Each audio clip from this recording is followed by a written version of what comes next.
What is up, everybody? Welcome back to another episode of Talk of the Tundra, a proud partner of the Blue Wire family and the Eurostep Podcast Network.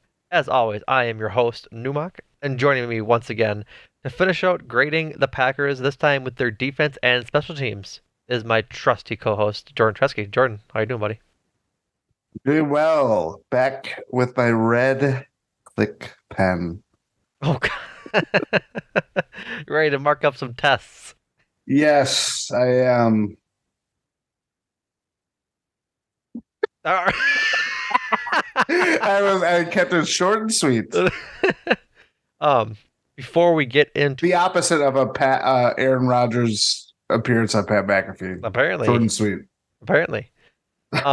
Before we get into the grades, just a little bit of news, not so much, but just the tiniest little bit of news.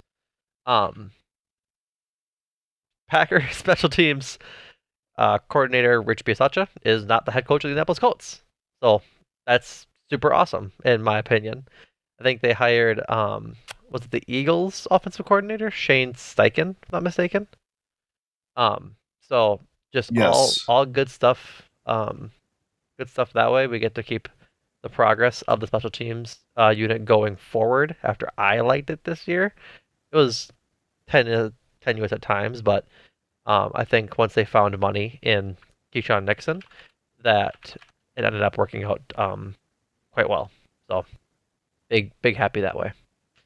That was really all the like significant Packers news that's ringing a bell. If I'm remembering correctly. No, Sounds right. nothing on NFL Honor, sadly. Nothing in the Super Bowl, sadly. Certainly not there. That's really all Yeah, there was. was there not even confirmation on what's his name? Greg Williams, right? Did they announce that or no? Nope, that was still just like rumored last year, I believe, Hmm. or last week. I can double check, but um, I think it was just that guy that covers the Texans that said there was um that was reported. Oh, yes, Yeah, yes. Aaron Wilson. yep, that's right. PFT Pro Football Talk says we hired him, so I guess I didn't see anything from the Packers Twitter making it like officially official, which maybe Hmm. they don't make it officially official for a passing game coordinator position. Passing game coordinator slash cornerbacks coach, according to Josina Anderson of ESPN. So, Okay. um, yeah, I didn't see anything, but I could in fact be wrong as well. But either which way, if it sounds like the reporting is there to make it um somewhat official, I say. Yeah, So, that's true. but yeah, without further ado, why don't we hop right into grades? Right into grades. We're gonna go defensive line, then we'll go linebackers and edge, and then we'll go secondary into special teams. So four sections for us today. Who do you want to start with, Jordan? I will let you have the illustrious honor of picking what lucky Packers defensive player gets their grade first. Let's go, Kenny Clark. Kenny Clark. Starting off harsh. What Oh, did you give him? it was a tough grade because the best football he played was the last 4 weeks of the season, probably 4 to 5. Hmm. Um, and I, much like when we got to this with the offense last week, I tried not to be like, oh, because of how strong you finished, that should outweigh how or just kind of meh Hmm. you played. Hmm. I still gave him a B minus, but I could also understand that might be a touch too high. I also gave him a B minus. I was Hmm. inclined to give him a worse grade, but I did give him credit for the play he had during the stretch of games where it mattered the most. So I Yeah. should say mattered the most. It mattered. All the regular season games matter equally. You should be winning all of them. But when they were playing their best football, he was also playing his best football of the year. Um, the B minus for me, I did like a little bit of research into his season just to kind of get a look as to what was going on and why one of the top players on our defense wasn't, not a reason why, but just to dig into the stats of how one of our top players on defense should have been playing. And he wasn't really performing around his peers at his position that well. Um, Kenny Clark makes $16 million a year next year of total money, base salary, and as well as like signing bonuses and everything. This past year, according to PFF, he had 45 total pressures, 5 sacks, 31 tackles, and 18 what PFF calls stops. So just a play failure.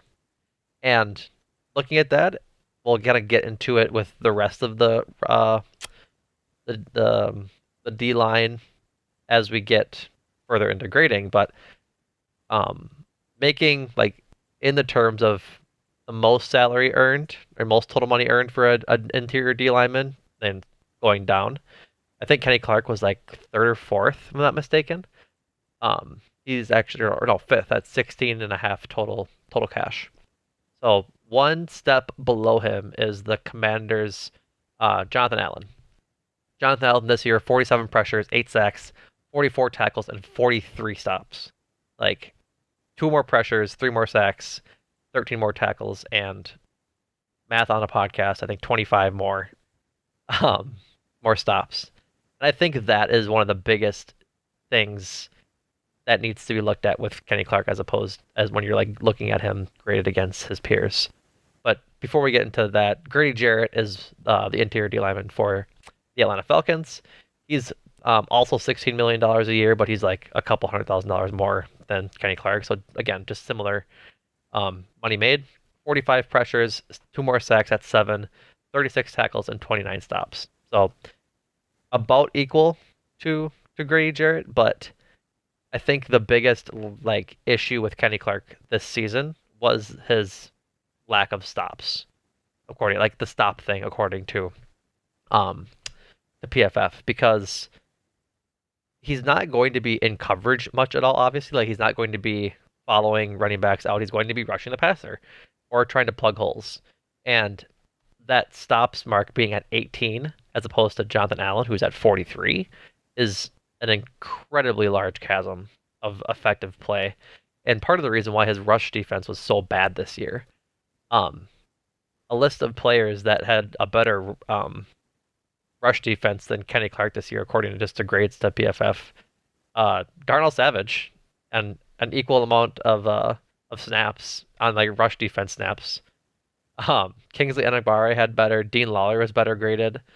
So was Jerron Reed, to Daryl Slayton, Devontae Wyatt, and a third of the snaps. But like Adrian Amos in rush defense snaps had a better grade, and like I guess that's a different role, but it's telling that a player of Kenny Clark's caliber and what the Packers are paying him to do, that he's either getting double and triple teamed very often, at which point you Mm-hmm. can't fault them that much, but he still like had pressures and was getting in there. I think it's maybe 75 or we'll go 60-40. 60% he is having a really bad year on run defense. 40% they might be running away from Kenny Clark because he is Kenny Clark. And so Yeah. that's kind of like my basis behind that grade. I'm not gonna go through that for every player, but I think he kind of deserved that delve into his grade given what he's being quote unquote being paid to do. Yeah. I mean, it's always been for me, you hit it on the head of like, if we go through every snap, every run, every pass, which is every snap, um, you look at like all the attention he's getting from offensive linemen, and then you look at the guys around him, and it's not a, as we'll get into with the other linemen, it's not a surprise that Kenny Clark's play gets better when Devontae Wyatt gets more snaps, Right. or TJ Slayton. I think Dean Lowry just not to transition too early to him, but like Yeah. it's Jerron Reed looked better too. Like it just like it falls down the line of like they just didn't have much to do to combat the run game, in part because they just didn't have anybody to stop the run Right. who wasn't getting double or triple team like Kenny Clark was at times. So yeah, he's just so superior compared to everybody else on the line that it's like, yeah, you just make the easy decision to Yeah. focus your attention on him and then live with the process that way. Right. I think it also doesn't help that like he might just be getting worse at run defense. Um, PFF had his grades um from 2018, 2017, 2018 in the high 80s, and then 67 in 2019, 75 in 2020. But then the last 2 years, 56 and 53. 53 was this year. And so it's just I don't know. I'm trying to think of who left in this era that would mean that it got so much worse, but I'm having trouble thinking of who on this interior D line or just on the line in general left the Packers in the last 2 years that really made them worse. Like it's been Kenny Clark and Dean Lowry on the left side of that line for a bit now. Like it's been Yeah. for a bit because going back to 2018, like his best graded year, it was again Kenny Clark and Dean Lowry at left end and nose tackle. It was that in 2019. It was that in 2020. It's like, is it real? I mean, he might just be not getting, might just be getting worse at run defense. Maybe he's selling out too much on pass rush. Yeah, that's interesting. I would not have thought about that way. And as you mentioned, there was no meaningful change. You could look at some of the edge rushers, of course, but that's Right. not based on how they played, whether it's been Joe Barry or Mike Penn. hmm Um, It matters. It yeah, matters a little bit considering who the running back might come chip up if they're like their running back is offering just like a chip block or a pass protection. yeah, But I don't really think there's a big difference between like Zadarius Smith and Rashawn Gary and Preston Smith and like when they played in their eras. Like obviously Zadarius Smith was really good for the early part of his Packers tenure, but is he as good as Rashawn Gary was earlier this year? I'd say yeah. And that was when Kenny Clark wasn't playing the best, was earlier in the year when Rashawn Gary yeah, was healthy. So it's interesting, and I think maybe it's scheme, which maybe it's Joe Barry, which yeah, could be an issue, but it's certainly something to think about moving forward as with Kenny Clark because I think he still has value because he still had sacks this year, like he still did well towards the end of the year, but I think it's just a little. It's worth noting, is what I'll say. yeah, Should we move on to Dean Lowry since you brought him up? yeah. Let's do it. C minus for me. I was gonna make my joke of Dean Lowry, more like D plus Lowry. Um, Yeah, he. yeah, pretty lackluster. Yeah, it just wasn't good, and it's just gonna keep trending that way. I think. Like I wouldn't be surprised. Is he a free agent this year? Yes, he is. Yeah, I would not be surprised if they don't bring him back. I would actually No. prefer they don't bring him back so they can play Devontae Wyatt more Yeah. because it just I'm making sure that this is that it's right. yeah. Dean Lowry, 17 total pressures this season in 15 games. That, my friends, is bad. That's not gonna do it. No. That is not gonna do it. Devontae Wyatt. Uh Devontae Wyatt. yes, he's an unrestricted free agent, just to There we close go. that circle. Um, in about half the snaps, Dean Lowry had 197 pass rushing snaps, and Devontae Wyatt had 111. Dean Lowry 17 pressures. Devontae Wyatt 8. Like in 111 snaps. Like it's fine. He didn't get a lot of those into the year, but yeah, Dean Lowry's wasn't good this year. It's disappointing, truthfully. Um, one sack, four hits, and the rest were just hurries. So I think a lot of what the between him and Kenny Clark, a big symptom of their down years was that they were getting close, just not getting home. Like Mhm. 45 pressures for Kenny Clark, 32 hurries, 13 total QB hits between like hits and sacks, and then 12 hurries on 17 pressures and only 5 hits for Dean Lowry. Like I think that's just the big difference maker in their seasons was just not getting home. Yeah, absolutely. Same thing with the rush defense that wasn't too good for Dean Lowry either. So I don't even want to look at those numbers. he's just barely ahead of Kenny Clark. So take that as you will. Mhm. He had 2 more stops than Kenny Clark on the rush defense side. So regardless, not good from the two the two interior D linemen. Yeah, So um yeah, hopefully just move on from him next this year. Not to be hoping for people not to get hired at their job as millionaires, but strictly as a fan, I don't think I want to yeah. see D Lowry in a Packers uniform next year. Let's go Jerron Reed. You can go him next. What'd you give him? See, I gave him a B minus.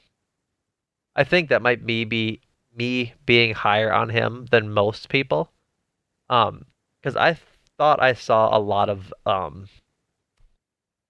good stuff from him this year, like especially towards like the winning stretch. He was making a lot of impact plays. Um, I'm trying to find fumbles, but I can't see that at the moment. I thought he had a couple forced fumbles in critical spots or fumble recoveries, but 33 pressures for him. Um, the biggest difference for I guess this grade between this and Kenny Lowry's grade, or Kenny Clark's grade, is 33 pressures, 18 hurries, and then 15 total hits. So about even, which is like I'm fine with that. Like if you're hitting the quarterback, you're knocking them down, making their life a little rougher, as opposed to just making them run away. And so, yeah, um, I'm good with Jerron Reed.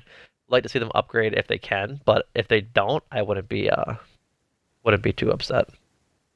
yeah. 2.5 sacks, one forced fumble, two fumble recoveries Yeah, to he had one in like during the that stretch that Miami was really game. big. Yeah, that was the one I was Yep. thinking of. That was pretty big. So Yeah.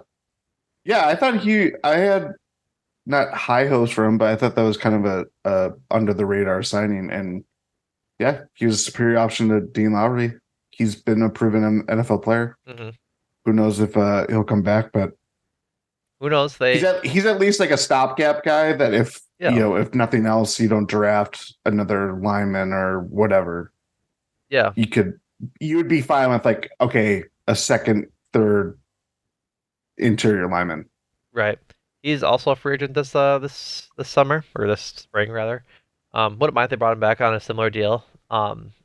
In March of 21, he signed a $5.5 million deal for 1 year with the Chiefs, and then he signed for the Packers for on a 1 year, 325 million deal. So like something similar if the Packers can, I wouldn't mind that similar like that same deal essentially. But considering the Packers are cap strapped. um, TJ Slayton, I gave him a B minus.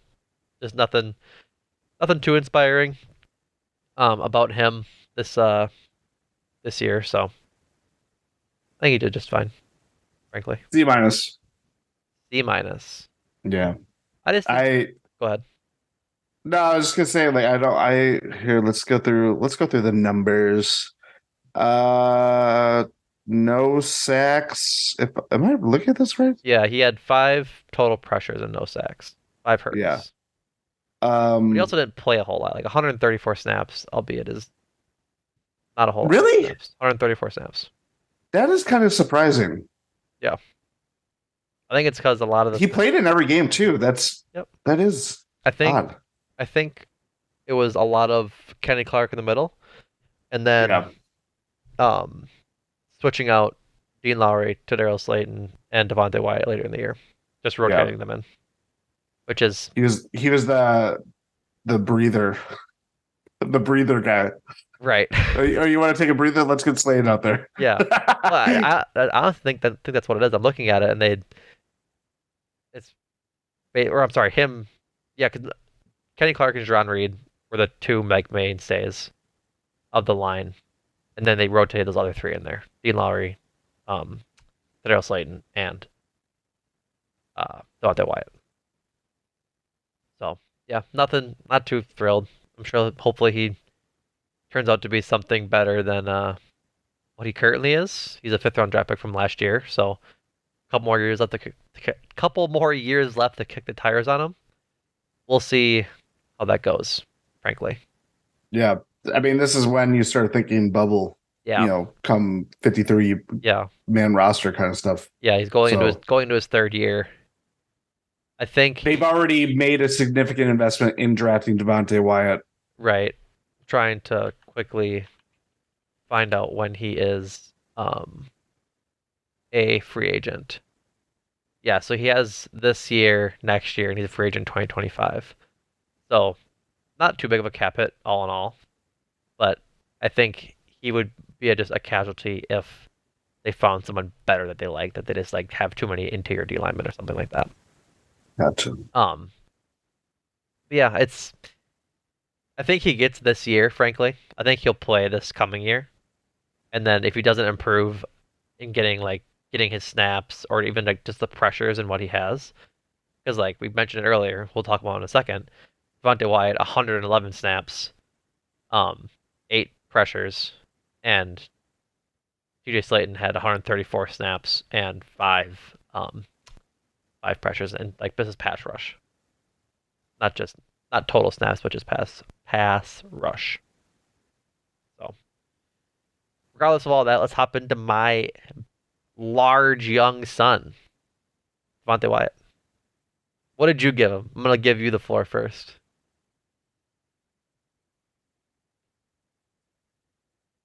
I think my grade is more reflective on the fact that he didn't really play early on. Mm-hmm. I think this might have been my hardest defensive play. Actually, no, I take that back. But it was one of the hardest defensive grades. Yeah, it wasn't for me, frankly. Really? Yeah, Okay. because I'll go. I yeah, think go ahead. I went C. I went C. You went C.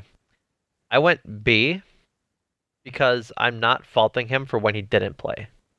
Yeah, Like that's when a he good point. played, he was good in my opinion. Yeah. Like he was making pressure plays, showing a lot of effort. Like it's I don't want to take effort into a whole lot of grading, but I felt like I saw so many often. So I saw plays often enough of him at the line trying to stuff a hole, and then the running back bounces outside, and then Devontae Wyatt running behind him trying to tackle him. Like he didn't quit on any plays. He was hustling to the ball, trying to make sure he was in on some tackles down the field, and that's typically not where he belonged essentially to Yeah. make tackles. So I think it's clear that he has the drive to be good, and he wasn't just like kind of phoning it in or anything like that. He just wasn't getting playing time for insert stupid coaching reason here.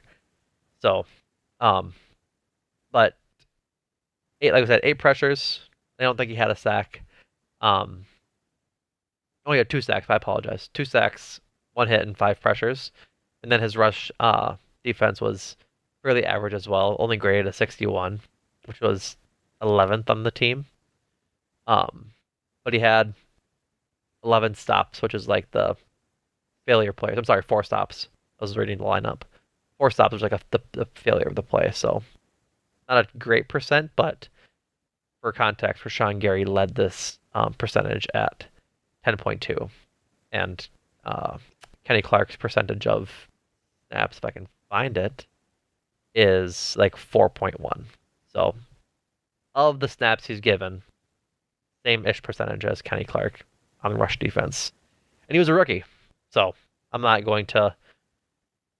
The future is bright, in my opinion, and so that gave him a better grade than you did, obviously. Yeah. Maybe I'll change that later. You don't have to.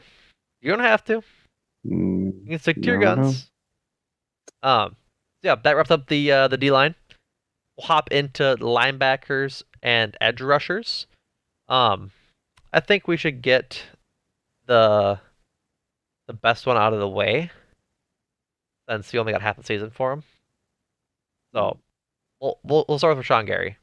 I want to hear what you have because I have two, and I want to figure out how I want to grade them. Two. I'm in between. A minus. I was in between B plus and A minus. I think I might join you in A minus because Rashawn Gary was well on his way to becoming a Defensive Player of the Year before he got injured. Like between him and Nick Bosa, it was going to be a stretch down the line or down the season, I guess, the rest of the season.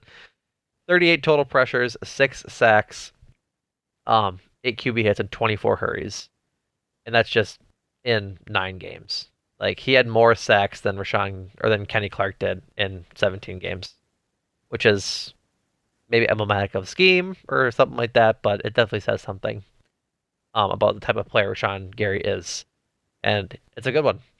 It's a good one. Pretty damn good at the pass rushing as well as the run stopping. 17 total stops on 172 plays. So just like I said about earlier, about 10%. Um, yeah, big fan of Rashawn Gary. He's like um, their next big contract negotiation, if I'm not mistaken, right? Because he hasn't gotten his Yes. extension yet. Nope. And the They need to injury, do it. obviously, Doesn't help it, but no. But you can also make the argument. I mean, Elton Jenkins got injured at a similarly critical point, right. and they still won. Yeah, Rashawn Gary was just a 12 sack pace. If he or no, actually, what? He had 6.5. You said six, He had 6 and 9 games. six So and nine he could have had games. He could have 12 to 13. 12, 13, yeah, which is pretty darn good. Yeah, and you hit a good point on his run stopping was out very improved. hmm Where you would see him earlier when he would be behind Z or Preston Smith, and he just go all out trying to get the quarterback. And if that didn't work out, or if it was like a pass read option, whatever, Yeah. he selling out that hard would just get burned on the outside, kind of thing. Where I thought he before he got hurt really showed varied ways to wreck Yep. offenses. Um, one of his better years in run defense. His best year was last year at 70, but he dropped a little bit to 67 this year. I think that might be also emblematic of just no the run defense being bad regardless. Like the D line not doing its job. Like I'm not gonna say it's Rashawn Gary's job to be an edge or to be a run stopper. Like his main goal is to get to the quarterback on passing plays and then kind of hold that edge on running plays. So Yeah. um yeah, really excited. I'm sticking with A minus. Hopefully he can come back from his injury quite well and jump right back in where he left off. So gonna go down the line in my list of just players that I listed the order in, no particular rhyme or reason. Preston Smith, what'd you give him? B. Gave him a B plus. What was your analysis of his season? Um, again, like a lot of Packers defensive players really turn around and one of the big reasons why they went on the winning streak that they did. I think it was 8.5 sacks on the year to lead the team. 10 according to PFF, but 10. in that area. Um, yeah, I just thought he really kind of stabilized things, especially after more. This might give away my grade too, or like overway, or how I evaluated just like the the overall grade of it, everything. Right. But yeah, he really stepped up after Rashawn Gary went down. Packers needed that badly. Yep. Yeah, good year for him. Really good year for him. Um, 42 pressures, 10 sacks. Like that's good. That's really good. Better than the ratio of 45 to 5 for that Kenny Clark had, which is the was the biggest thing. Um, yeah, I think he he has like 1 year left on his deal, if I'm not mistaken. And I think they really need to keep him around for, I don't want to say like the distant future, but I think he's definitely a very good. Oh no, they got him for a few more years. They have a potential out after this year. Yeah, he was one of the many void years guys that they renegotiated with I think that it might have made last his a year. signing bonus because according Oh to yes. PFF or not PFF, according to Spotrac, um, they have a potential out on his deal after this coming year. Otherwise he makes 5 million, 12 million, and 12 million um over the next 3 years. So yeah, I'd be good to keep him through his age 34 season like he is now, depending on if they can negotiate cap gymnastics in order to keep Rashawn Gary around because I think that's where he's going to be best used is paired on the opposite side of Rashawn Gary because you have Yeah. to have your best lineman against Rashawn Gary, and that leaves the door open for Preston Smith to sort of eat in the ways that when Rashawn Gary isn't. So yeah, big fan, big fan. Next up, a rookie, Kingsley Enagbare. I gave him a C plus. Ooh, I went C minus. Or Hmm. it could be talked into a C. Um, rookie, rookie, 16 pressures. Oh no, I'm on the wrong tab. 25 pressures, 3 sacks, 5 hits, and 17 hurries. So he was also one of the players that stepped up when Rashawn Gary went down because he just became the second um, edge rusher to really have a significant role on that defense. I thought he played well. Like he definitely had some rookie warts that will just happen as a rookie. Because I think, if I'm not mistaken, he was like a late rookie, Third wasn't he? third rounder, Was it third? third or fourth, Fifth. fifth. Yeah, cause I Not know a number I I know he mentioned. could have been a third because he was good. Mhm. Because Lord knows the Packers can't draft good third round pick. So, um, yeah, I thought he did a really good job coming off the edge, as well as just filling in where he was needed. Like I think that's the best asset a rookie can have when you're not getting immediate starts like Quay Walker did all year, is that you can come in and be of an immediate impact when called upon. He has a long way to improve in the running game. He's down near Kenny Clark's range um, in that, so 54 in grade. Um, Only 16 tackles in run play. I guess on run plays out of 200 snaps, so not great, but um, all in all, I just think that that might be more emblematic of again scheme that they were just getting out schemed in the run game and not having their players put into position of success to get tackles. So Yeah. yeah, I was a little more generous with his grade because of the fact that he was a rookie and filled in crisis mode, um, and playing I should say every snap, almost every snap, when it came to the pass plays.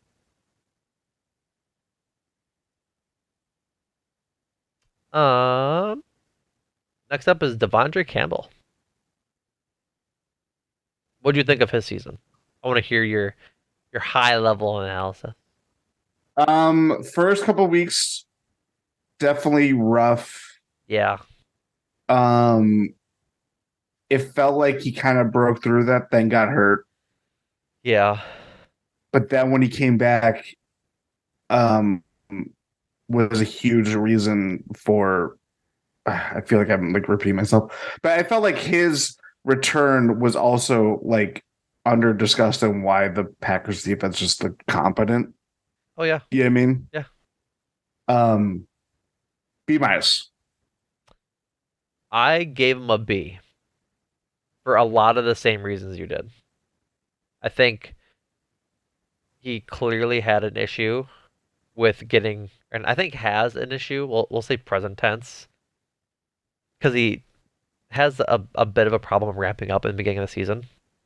We talked about it during the season, but Devondre Campbell is one of the people, one of the players that was upset that he wasn't playing in preseason because he thought he needed to get those reps in, and so he wasn't getting those reps in a game, and it took him a few games to like you said, get into the rhythm of the season and become a positive player.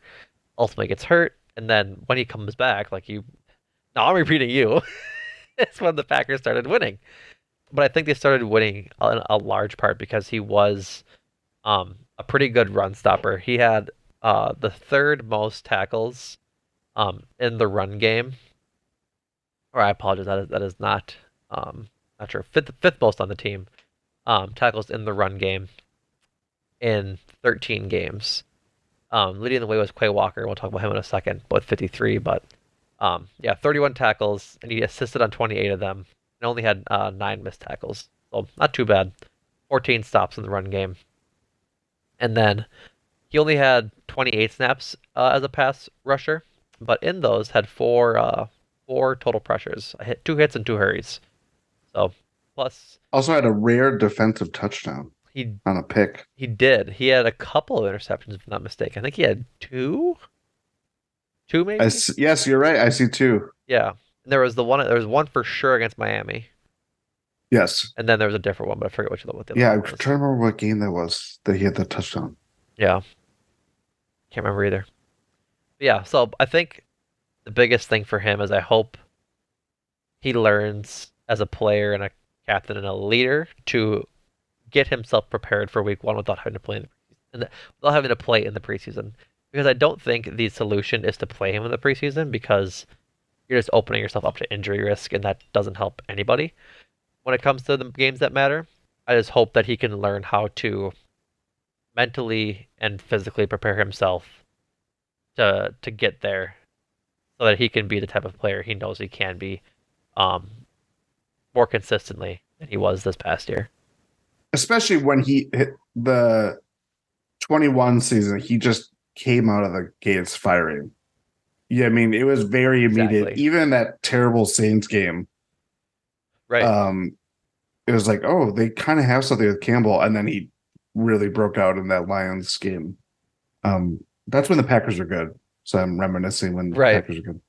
And I think maybe that is part of it. Maybe it was just worse defense overall. But his grades last year compared to this year are night and day. Like Mm-hmm. 80, like a total quote unquote defense grade of He was 85. all pro. Yeah, of 85 on like last year's defensive graded 74 this year. 81 in run defense last year, 60 this year. 90 in tackling, which is like just how well he tackled. 63 this year. Pass rush was about the same. That's not really his thing, anyways. And then 82 in last year and 78 this year in coverage. So he had 2 sacks last year and 10 total pressures. It was just a down year for him, and I hope it's not a more consistent. Like I hope it's not a trend of him regressing back to how he played in Atlanta and Arizona, Yeah. because that would stink. That would stink a whole lot just from a player perspective. Because I think we like Devondre Campbell as a fan base a lot. Not speaking as from a fan base, but he seems to be one of those guys Speak up. like Rasul Douglas, who also took a step back this year. That we're like, man, like it's really cool that we found this player that was on the streets and made an all pro out of him. Like that's a good story to have as a fan. And I hope that he progresses back to the player he was in 2021. Next up, the rookie, Quay Walker, the other rookie, Quay Walker. B plus. Gave him a B. I think the only reason I didn't give him a B plus was those 2 stupid penalties. Truthfully and honestly, like the first one, it wouldn't have had a effect on my grade. We did it again, and I dinged him for that because I just kept thinking about it. It left a sour taste in my mouth. It is truly, yeah. I mean, it's self-inflicted, Yeah, so you can't real. There's no other like, well, like it's like you did two horribly badly timed um miscues in huge ways. The first one you mentioned, it wasn't as big, but it was indicative of something, and then it just blows up on literally with the season on the line. yep, Um, it's a shame too because like I just the more we are removed from. He was actually the first person I graded because I was like, I really kind of just like, how do I think of this without those two Yeah, things just like rattling my brain? And he did so well. Like we talked about it at the season where, especially at the time that Campbell is out, he's not ready for that yet. right. Being the green dot, kind of seeing everything and really kind of just, I don't know, taking a lay of the game and just impacting it through like just controlling or not controlling, but just communication that way. Right. When he played as like the secondary or just kind of, I don't know what Mike or Sam, whatever bullshit those linebacker names are. When he played next to Devondre Campbell, Right. you just saw him really disrupt, get to in the backfield, make big plays. That stuff like that, the Packers just did not have that. They didn't have that in a like the leading chair, quote unquote, with Devondre Campbell, and they certainly didn't have that in the the understudy in like Quay Walker. God no. God no. Um, so yeah, I just it sucks that we had to reaffirm that he had such a good season despite, the last time you saw him on a football field, he did one of the dumbest things I've ever seen a football player do. Yeah, without a doubt. And the worst timed thing to do too. Like that was right after Damar Yeah. Hamlin got injured, and just one of the just Yeah. a boneheaded play. Like you'll have them. It just twice you get dinged for. You get you get points off on the One, tackle. fool me once, shame on you. Fool me twice, shame on Quay. That's right. So yeah, 12 total pressures for Quay this year, 2 sacks, um, 3 forced fumbles, which I think is going to be an exciting thing to watch for him going forward to see him improve on that and possibly be um sort of wreaking havoc on running backs and pass catchers when he's making tackles because that was his biggest thing was his speed, right? He was like just so fast to the ball every time he was involved in a tackle. So seeing him improve on his tackling as well as just being an asset to the defense because I think he's going to be like the Devondre Campbell's successor eventually, Yeah. if not sooner rather than later, depending on how the rest of the season, the rest of Devondre's seasons and contract goes. Um, but he's good. He's really good. He's a great player to have when you have a linebacker that's that fast and can make impact plays like he did. Let's just hope he makes positive impact plays and not more negative impact plays. That'd be my hashtag analysis for Quay Walker. Your Santa wish list. That's right. Um, one more linebacker edge, Justin Hollins, for the sole purpose that I thought he had a decent enough role during the stretch of games they were winning that I thought he deserved a grade. I gave him a C. He had about 120 total snaps. Um, but in his short 6 game stint with the Packers, he had 83 total pass rushing snaps. In that, he had 9 pressures and 3 sacks.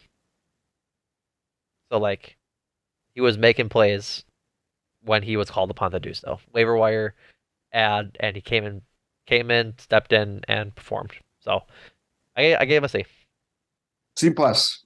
Yeah, Really liked him. yeah. Um, Another player I wouldn't mind seeing back next year in at least training camp. no, absolutely. I again one of those guys that filled in when after you lose Gary and I don't know, it found money at that point. If he's cheap too, that even helps more because Rashawn Gary might miss. Some early Oh, time, maybe. yeah, at Depending least on it'll probably be. It'll. I wouldn't be surprised if it lingers into like certainly OTAs and training oh camp. yeah, Maybe, yeah, maybe by the time the start of the season he's back. But yeah, you just can never have enough pass rushers. You can't rely so much on. I think this year kind of just proved you can't rely so much on Rashawn Gary and Preston Smith just to generate pass rush. You need some other guys, and if you have someone that did as well as Justin Hollins did in what a third of the season, right. um, just keep it around. Yeah, pretty much. No grade for Chris Barnes. He didn't play too much this season. He was oft injured. Only 67 total passing snaps and looks like 74 running snaps. So about 150 snaps total. Doesn't play that much. didn't have too much of an impact. But I did want to call out that he had exactly one pass rushing snap, and in that one pass rushing snap, he had one sack. I thought that was I just that tickled my fancy. I thought that was really funny. That he was like, "Hey, I'm mega efficient." Um, all right, secondary. I'll let you pick where we start. I picked Rashawn Gary last time. I'll let you pick where we start. So long as it's not Keyshawn Nixon, because Keyshawn Nixon is going to be our end to this section, so we can go right into special teams. Let's go, Keyshawn Nixon. No. Let's go. We've started with all the big names, and I want to continue that. Okay. Jaire. Mm. That's a spicy meatball. That is a spicy meatball. B plus for Jaire from me. Whoa. I let the numbers talk and not my frustrated emotions on this one. What did you give him before we get into? I let my frustrated emotions talk. Yeah. B minus. Oh, it's not too bad then. No. Not too big of a difference.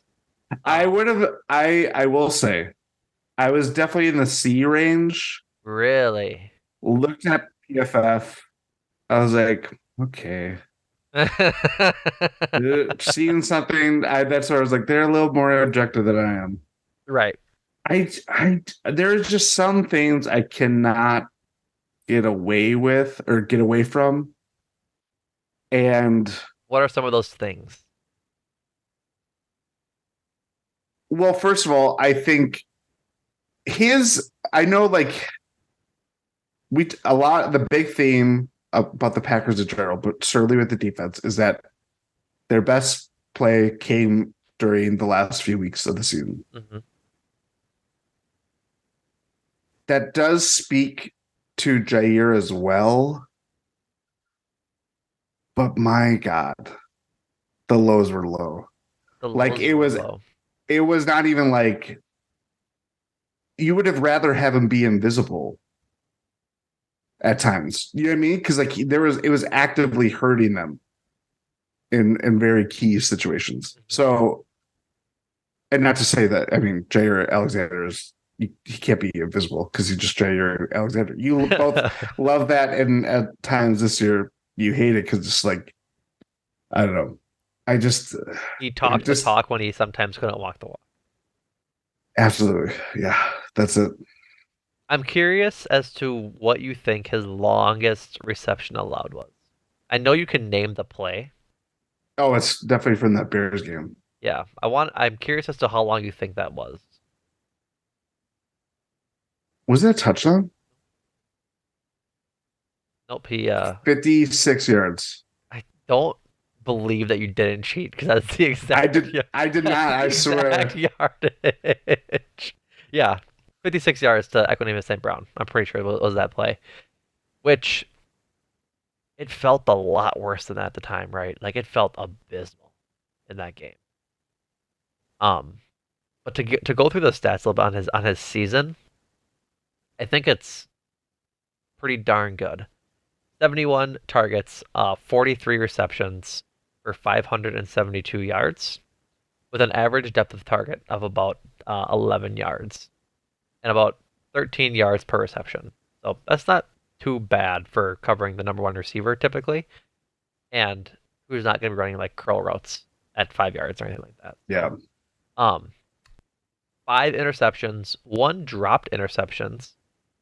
Two of those interceptions were returned for touchdowns, I believe. Oh no, I'm sorry, he gave up 2 touchdowns.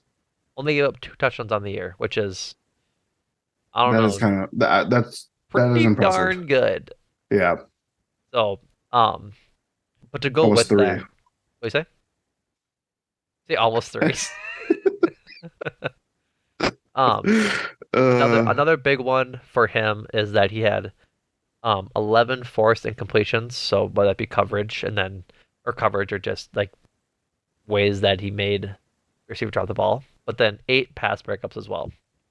So he was always like active and close to his receiver while making plays. Like I think the Justin Jefferson week 1 game wasn't his fault. It was more scheme fault. No. Because I think when you saw him schemed properly at the against Justin Jefferson at home um, late in the season, then he locked him up for the entire game. So I think he's definitely one of their best players on defense. You could make the argument that he is their best player in defense when healthy between him and Rashawn Gary.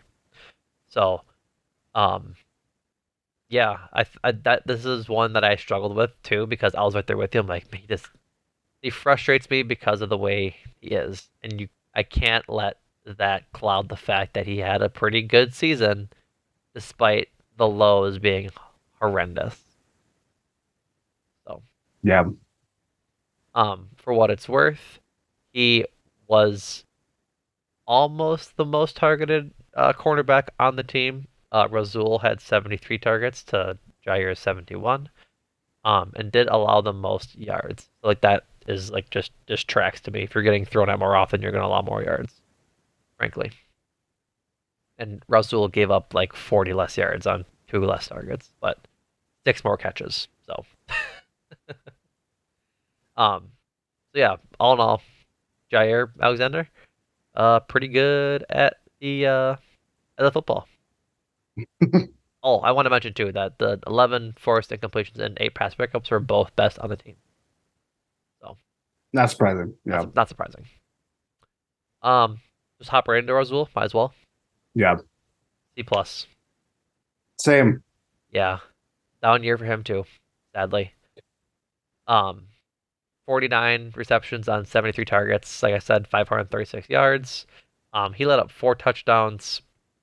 Only had 9 forced completions and 7 breakups, but did have 4 interceptions, but dropped 3 as well. If he hangs on to 3 more interceptions, I think he gets a better grade than what is shown. His season was weird because it was also informed by the Stokes injury, and Yes. he goes from primarily playing in the slot, then going back outside, and it was 9 day. Um, that will be a big thing to watch for Next year, going yeah. to next year Yep. with a fully healthy secondary slash defensive back unit. Right. Yeah. So, um, yeah, I think he actually might have. Yeah, I'm looking at his page, and has a 99.2% coverage um percentage. Like so he was in coverage 99% of the time, Mm. which means I'm guessing he had pass rushing snaps. I'm trying to see if I can He find had like him. two. Maybe I'm trying to see if I can see. He had a sack. What? Oh yeah, he did. he, Yeah. he had 4 pass rushing snaps and had 1 sack. So Wow. I am efficient. So yeah, all in all, fine year. Need him to be better. I got like that. Like this is where we begin of players need to be better in the secondary for Yes. the defense to be better overall.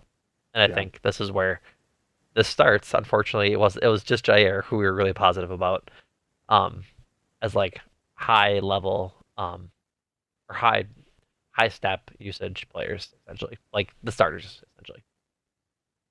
Eric Stokes. I hate to be that guy. You hate to be that guy, but the fattest butt coming out right now. Incomplete. Incomplete. Hmm. I see. I see the vision. I I do give have him. a grade if I do have a real grade, but I also just was like, how? What do I grade here? It It, wasn't like, it's hard. Sorry, go ahead. well, it's hard because it's not like it was like Rashawn Gary got hurt in the same game, Hmm. and I could be like, well, we have 9 games of being like, hey, Rashawn Gary is a beast, Yeah. and all this stuff, and Eric Stokes just kind of felt like an afterthought this year. So I would have, in a real grade, I'll go with D. It was just not there from Yeah. the jump. I think that is a pretty solid way to look at it. Like I respect the incomplete because the defense as a whole wasn't playing well earlier in the season, and I think he was the biggest victim of that. But Yes. his stats when he played were not good. 21 catches on 25 targets. Like, that's lunch meat, Yeah. frankly. 275 yards and looks like a touchdown um, so far, or not so far, just one touchdown into the 9 games he gave up. But that reception rate's not good, frankly. No. Like it's the highest on the team by a pretty good margin for cornerbacks at least. Like um, he had the 84%, and people above him that played consistent snaps was just Preston Smith, who had 85.7. So, like, and Preston's not a corner. Like Preston No. shouldn't be. Yeah. That. Preston, he isn't coverage often. He freaking shouldn't be. And Yeah.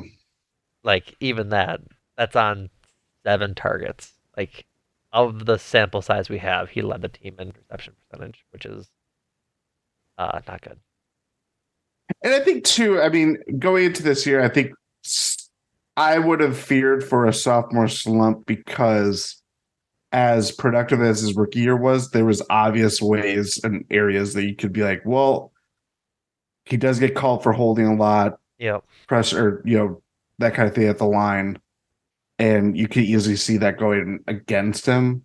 But when you're just bleeding catches after catches, and then it's eventually leading to points after points, that was definitely when the Packers defense just felt. I mean, look at the string of like Bailey Zappi was the guy that was giving the Packers fits, and Yeah. Eric Stokes just couldn't figure that out. And not throw that all on him, Right. but yeah, there was just the stretch of QB play that was not a juggernaut by any means, Yeah. and the Packers pass defense just couldn't really keep up that way. 2 penalties called on Eric Stokes this year. Dropping my Razul grade from a C plus to a C because he was called for 7 penalties this year. Yeah, he was well, and some of those weren't even. Right. They were bad penalties. Yeah, Remember them quite well. yeah. Um, I forget if I gave my grade for Eric Stokes. I gave him a C. Interesting. Yeah. Yeah. Darnell Savage. E plus. D plus. Yeah, I think as a ad just plays as on my football reference page here. Um, good lord, I gave him a C minus. that touchdown really saved me from giving him like a D minus because he got benched. Yeah. You got benched, and he came back with a more prominent role playing. They found a way for him to get off the field as a slot corner, and I thought it was fine. You couldn't have sounded less convincing, and you're fine. There were some You could good not. parts. The touchdown came when he was a slot corner, Yeah. right? Um, Um. No, I understand. I think I get what you're. I pick up what you're putting down. I think what I say I gave him. I gave him a C minus. yeah, I think he redeemed himself. I'm taking emotion into this one too. Um, was just a good pro this year when he got benched. Like he didn't get dejected. He didn't. He played well after he got benched. Frankly, like he had a yeah. better season after he got benched, and After, yeah, which is good. Like he learned from what he was supposed to do. I think a lot of these grades, a lot of these stats come from when he was bad, frankly. Um, but he still had 2 interceptions. Or no, I'm sorry, 2 touchdowns allowed, only 1 interception. Um, but then what's his 11 tackling grade? pass play tackling. I gotta scroll on over if I can find the scroll button. Turns out I can't. Um, Give me a second while I just mumble through all this. 23 tackles, 7 missed tackles, and 2 assists. 2 stops on pass play tackling. 7. 7. He had like he had the highest missed tackle percent Well, that is not amongst surprising. coverage graded folks Yeah, that by sounds a right. large margin. Well, technically Preston Smith missed more tackles in coverage, but he also played 40 Less. 40 coverage snaps as opposed to Donald Savage's 450. Yeah. So I'm not gonna sit here and rag on Preston because of it. So, but yeah, of like the main 8 guys, 9 guys, he had the highest one by 4 points. Keyshawn Nix had Yeah. like a 17% missed tackle percentage. Um, yeah, I think he's trending upwards, and I'm not mistaken. They did pick up his option for next year. They So he did. That so was the big. that was the big issue when he was playing poorly is that he's on the bill for $8 million next year. I think if he can learn from his last half of the season versus get down in his beginning half, I think he'll be a decent NFL player. Frankly, just has to learn how to tackle. Like that's the biggest thing the Packers need to teach him how to do is just learn how to tackle. Because he played well. I think he played well, but we'll see. Mhm. We shall see. Adrian Amos, See. C minus. You want to give a little analysisization? Does it make up words? Yeah, it was just kind of a underwhelming year. Um, Yep. I felt like another guy that was largely unheralded for when the Packers defense was really good the last 3 years Yep. before this year. Um, just wasn't there. I mean, everything's on a string, right? You know, like you want to see as rushers, it's the line of defense. So if that first line doesn't work, that's under your linebackers. And linebacker play was solid, if not could or it could have been better. Yep. Um, Amos was just kind of easily his worst year in Green Bay. Just didn't feel like he put his imprint on things the same way, Yeah. or was like that security blanket that kind of felt, or that you could look and feel in his first 3 years of Green Bay. Yeah. Strong agree. I think he had a lot of plays that made us say, "Wow, look at like what a great tackle he made on a screen, or what a great interception he snagged." Because I remember a lot of those plays. He had trying to see if I can. He had 9 stops this year, like the failure plays, and I feel like I remember a decent amount of those where I just like not like specifically time and place in the game, but remember in my notes being like, "Wow, what a tackle by Adrian Amos!" Like on third down or something, Yeah, or just like coming out, being shot out of a rocket to break up a bubble screen or something like that. But outside of those plays, the numbers are really bad. yeah. 33 receptions on 44 targets when throwing at him, 300 yards, only 1 interception, 2 forced incompletions, and 2 pass breakups. The big number is he allowed 6 touchdowns this year, which is not great. Not great, Bob. Not great, Bob. Um, double, I should say double, 2 more than the next highest, which was Russell Douglas at 4. So, like, I think it's just a was his worst year, as you said, as a Packer, and it really showed because um, if I'm looking at the players that actually played the most, or like actually played coverage snaps often. Eric Stokes and Adrian Amos were 3-4 in, or 1-2 rather, in players that actually played in NFL passer rating when throwing at them. Eric Stokes was 125.8 and Adrian Amos was 123.8. So that's like, you want to have a good game, throw at those 2 guys. Yeah. Also an unrestricted free agent, and kind of wouldn't be surprised if he moves on. I wouldn't either. I thought he had some sort of like condition with his um contract this year, but I'm also saying that based off of Wikipedia, so I could very much be no, wrong. he is an unrestricted free agent according to Spotrac. Um, I feel like it's just there was something that I forget of what his contract was like this year. But yeah, he is an unrestricted free agent. He's on the books for the next four, for all of his void year stuff. But regardless, yeah, not a good year for Adrian Amos. Rudy Ford. Rudy Ford. I gave him. I'm Rudy, looking at Rudy, the Rudy, wrong thing. Rudy. Everywhere. C Wow. minus. C minus. Excuse my singing. I give him a C plus. My issue, I should say issue. My reason behind it was he wasn't targeted that much. Um, but when he was targeted, he gave up 3 touchdowns and 63% of his of Receptions. completion percentage. So Um, I thought he played better than Donald Savage and Adrian Amos at times.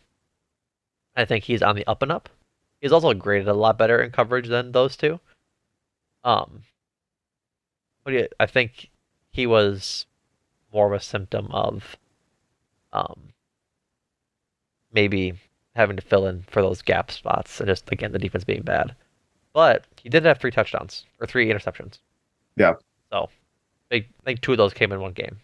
Yeah, the Cowboys game. Yeah, I mean, there was they were boring. merit for him to play more over Savage. Yeah, absolutely. But it just felt like by the end of the year, it was like, oh, this is no really different than Savage. Yeah, yeah, Um, I agree. that's no indictment on him either. No. He was like a post cut down guy that they picked up from the Jaguars, right? Yes, he was like a week one ab. Yeah, yeah. So, what mind seeing him Released back? from What mind seeing him back as a special teamer? Like same yeah, thing. Like I'm not expecting this team to be good next year. And not mistaken, Rudy Ford's relatively young. Well, I do so 28.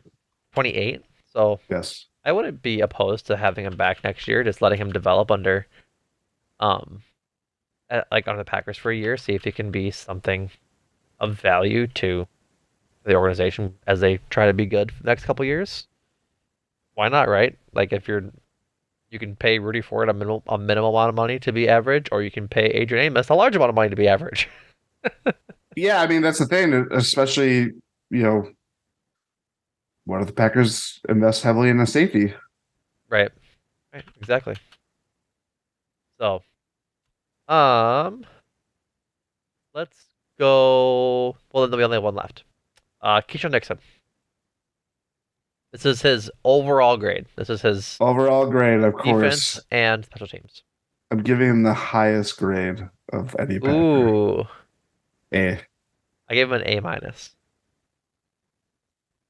Like obviously that A part is carried by how much of a injection of life he was into that special teams unit, which I think is a majority of what he deserves to be remembered for this year.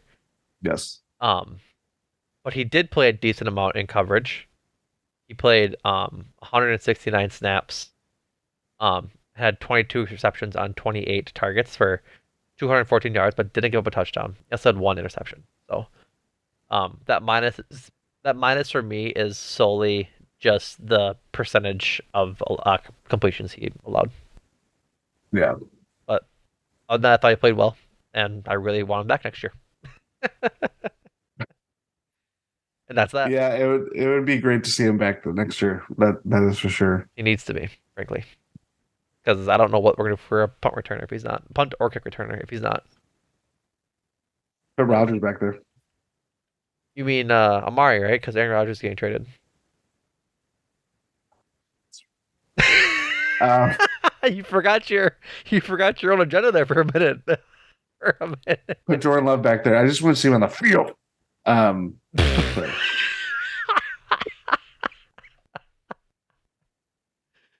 Oh man.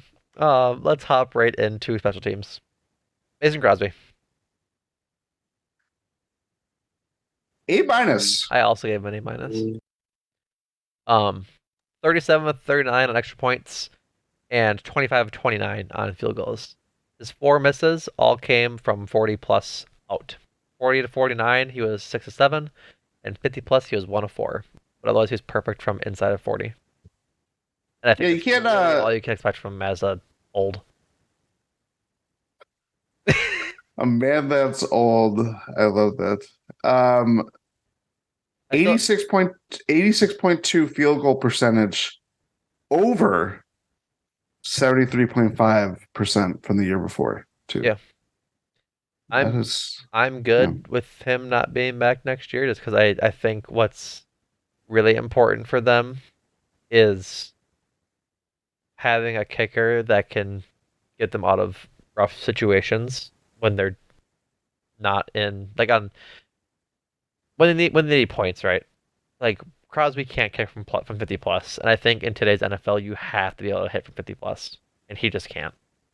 Like you're not going to find Justin Tucker in the draft anywhere, but I think you just need to use a late round pick, like a fifth through a seventh, on a kicker that is just good.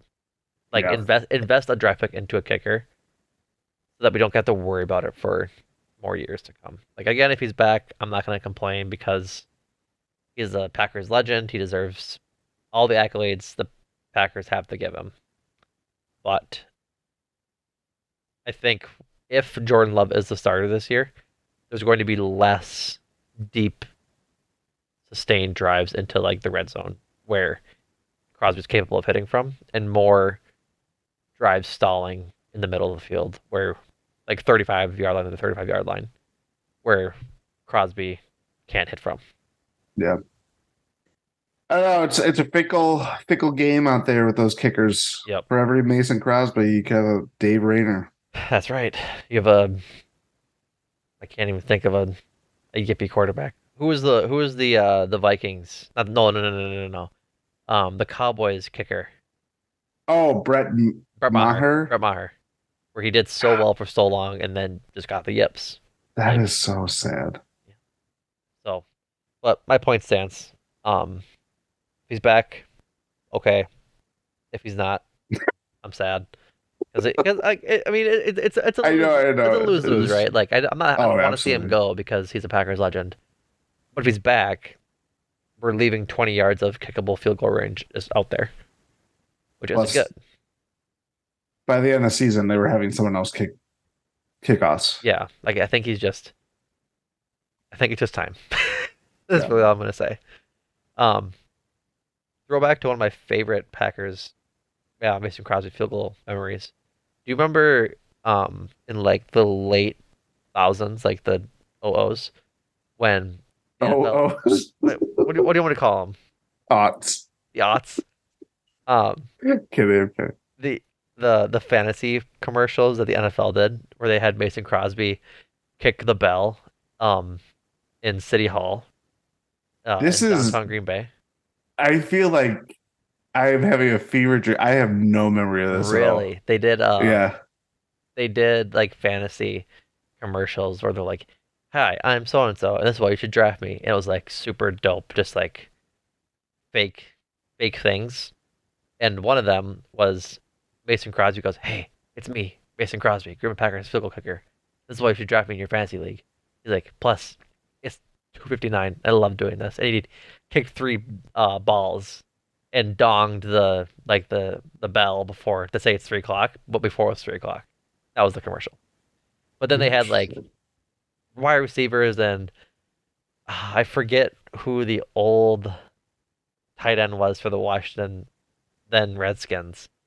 Um, but he's like, "This is why you should draft me for your fantasy team." He's this big, bulky white dude, and he Oh punched my God. It is in my head and I right. cannot. Chris Cooley. It was Chris Cooley, and he punched Boom. through the wall and caught a ball like with his hand. Wow. Another one, he's like, he like turned. He was like there was a jugs machine behind him. He had his back to it, and he turns around and catches one football with one hand, one football with the other hand, and he's like calls for another one, and he catches a third one with the two footballs in the middle. Like it was just the craziest stuff like that. The 10, 12-year-old Alex loved, and like that Mason Crosby one was like just funny to me as a Packers fan. Little tangent, but I'll just send you them so you can watch them at some point. Yeah, I was like, I cannot even remember this. Um, Pat O'Donnell, last grade. Howdy. Hey, Howdy. give a B minus. Minus. B Yeah, I'm minus. gonna go. I literally wrote C plus slash B minus. Yeah. That's where I was kind of at. Um, League worst in average hang time, which isn't good at 4.12 Some of my friends seconds. told me. Good joke, Jordan. Proud of you. Um, Also, league worst in punt attempts.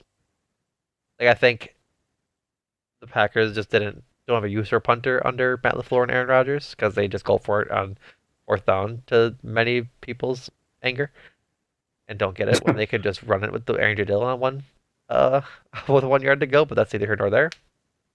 Um, QB sneak it. that too. Um, but yeah, just not a whole bunch of positives to say about it. He had two blocked, which isn't his fault. Um, but of that, of the punts inside the 20, he was 22nd out of 29 qualifying um, punters. So, I mean, we talked about it at the end of the end of the season. yeah, Yeah. where it's like he was kind of productive, Yeah. at least certainly earlier in the year, Hmm. and then they just didn't punt. So Yep. it's like, well, Oh, eh, yeah. Yeah. I don't think he was a bad punter. yeah, I just don't think that he got used to the best of his ability yeah. and to, I mean, just basically that. He only had one touchback, which was nice. Um, but what do you do? Yeah. Mostly because if he was in a range to punt the ball for a touchback, they weren't punting the ball. Like if it's at the 50-yard line and he can They punt go it, for it. they're gonna go for Yeah. it, Which is nice. which is nice. But also just like his grade suffers, which how much does it really matter? Not too much because it's not at all actually. But for the sake of our arguments, it matters a little bit. That's it.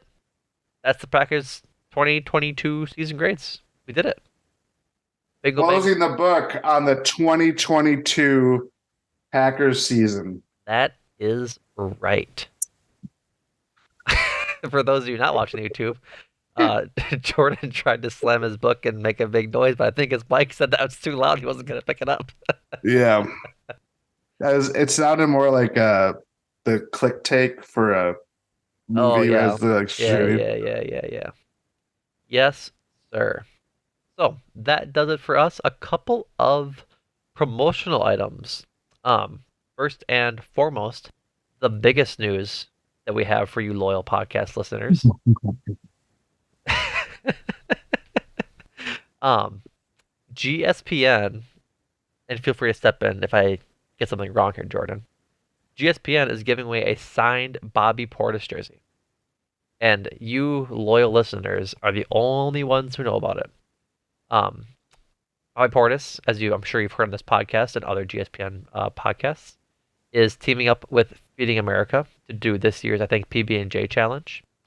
And he is thankfully and graciously um, donated a signed jersey to GSPN for us to give away to our listeners.